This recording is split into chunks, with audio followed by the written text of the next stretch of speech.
Bueno chicos, y siguiendo con el tema de comunicación, hoy día vamos a hablar sobre un tema muy importante, porque todos tenemos un origen, también la comunicación tiene un origen. Así que hablaremos nosotros sobre el origen de la comunicación y cuál es el logro del día de hoy. Vamos a finalizar la sesión, los estudiantes, o sea ustedes, van a reconocer la importancia de los orígenes y las funciones del lenguaje.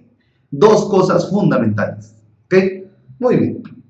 ¿Cuándo se origina el lenguaje? ¿Te has hecho esta pregunta? Bueno, habría que preguntarse cuándo puede ser. Existen dos teorías y vamos a analizarla cada una. ¿Okay? Los orígenes del lenguaje, ¿no? El origen del lenguaje sigue siendo un enigma actualmente y probablemente en el futuro siga siéndolo. De todas formas, existen una serie de teorías que intentan afrontar el tema, aunque ninguna de ellas son comprobadas. ¿Okay? Dichas teorías se dividen en la teoría divina y la teoría evolucionista. ¿Okay? Como les digo, son teorías, no están comprobadas, pero de alguna forma tienen una lógica que le dan un enfoque de lo que es el lenguaje. La teoría divina, ¿no? La teoría divina se encuentra en el libro del Génesis. Nos dice que fue Dios quien le otorgó al hombre la capacidad de dar nombre a todos los seres de este mundo. ¿Okay? Según esta teoría, esto ocurrió justo en el momento en que la creación del hombre comenzó. ¿Okay? Antiguamente solo existía un solo idioma que desaparece por intervención de Dios, por un castigo divino.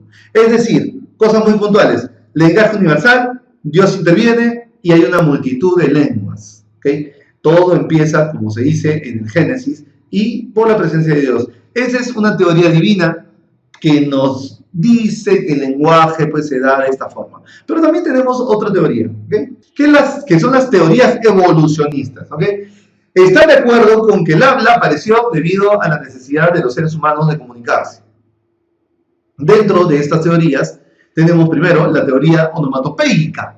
La teoría onomatopéyica, que es esta de acá, ¿no? Afirma que el hombre comenzó a hablar imitando los sonidos de su alrededor. Onomatopeya, ¿no? Hay una figura retórica que es onomatopeya, donde se utilizan los sonidos ¿no?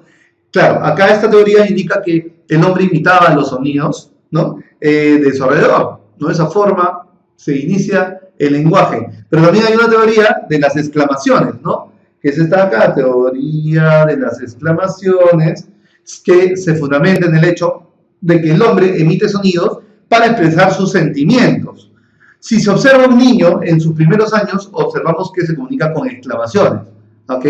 La forma como un niño se comunica, son por gritos. Estas exclamaciones son las primeras manifestaciones del lenguaje.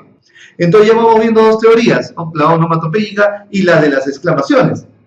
Ahora, también, ¿no? Están de acuerdo con, tenemos que hablar sobre otra teoría, ¿no? Que es la teoría de la repetición o mecanicista, ¿no? Que es esta de acá, teoría de la repetición o mecanicista.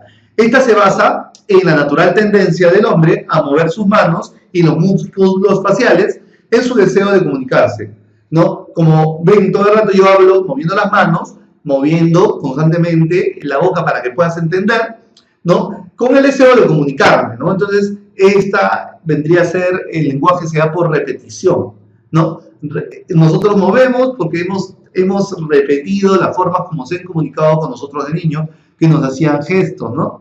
Entonces, vamos viendo que existen tres teorías. Primero, dentro de esta teoría evolucionista, ¿no? Tenemos la onomatopéyica, ¿no? Que es por los sonidos. Tenemos la de expresiones, que es por medio de gritos para poder expresarnos, y también la repetición o mecanicista, ¿no? Hablamos también del lenguaje escrito. Entonces, ya hemos visto las teorías del lenguaje, pero hablamos también ahora del lenguaje escrito. ¿Cómo se origina el lenguaje escrito?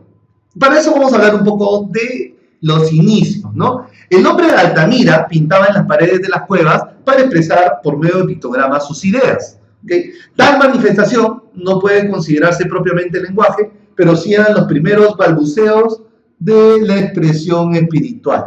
¿Okay? Podríamos decir que el hombre siempre ha tenido esta tendencia a querer transmitir lo que ha hecho, ¿no? Y en Altamira podemos ver que se dan estos primeros grafitis, ¿no? Estas primeras manifestaciones que son los balbuceos de una expresión espiritual, ¿no? Gracias a esta manifestación, ¿no?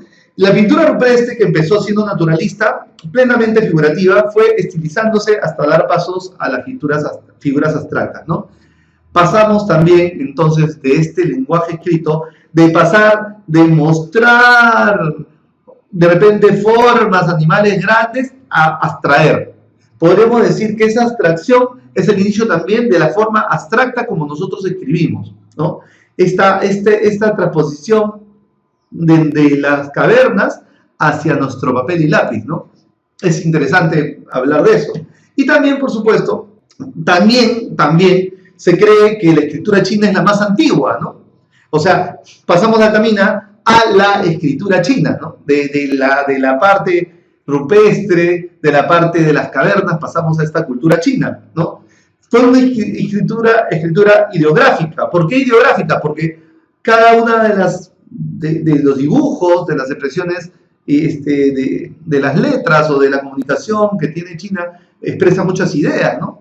En sus principios, y solo por evolución ha dado paso a los grafismos casi indescifrables del chino moderno, ¿no? Una persona culta conoce en China unos 10.000 ideogramas y se calcula que existen unos 40.000. Estos ideogramas tienen una significación más profunda que decir L, por ejemplo. Pues vemos un ideograma y ahí dentro de ella todo un concepto, ¿no? Por eso es que es muy profunda este tipo de lenguaje, ¿no?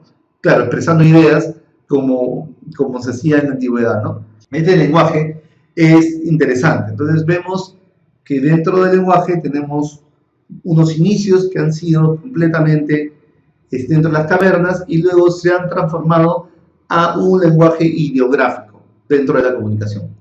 Bueno, espero que hayas entendido, que hayas aprendido cuáles han sido las dos teorías, los orígenes de estas teorías y también el origen del lenguaje. Ya para el próximo PPT vas a aprender las funciones del lenguaje, así que prepárate.